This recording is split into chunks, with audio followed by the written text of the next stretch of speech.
Implementing data governance with Microsoft Purview. Have looked up on general HR general. Now we look into HR secret owner only. Now again, when the content is being shared from Microsoft 365 to the people inside the organization and the label that is associated with the email or the document, HR secret owner only. In that case, I would block everyone. So the document cannot be shared to anyone within the organization. Similarly, I can also create a label such that the same document cannot be shared to anyone outside the organization, which will restrict the whole document.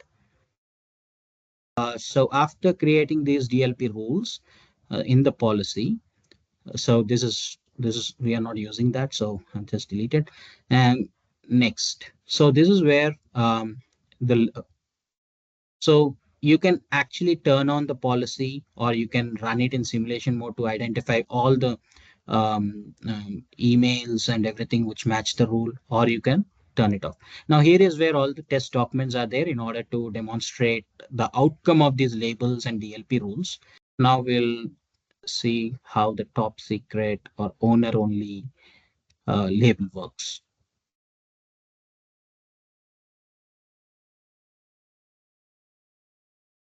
So whatever I'm demonstrating now is a very small part of the use cases that part of capability that Microsoft Purview can provide. There are a lot many capabilities, lot many scenarios that can be embedded in this. So top secret, it cannot send mail to any of the emails, like personal as well as internal email. Yeah. So it throw in message.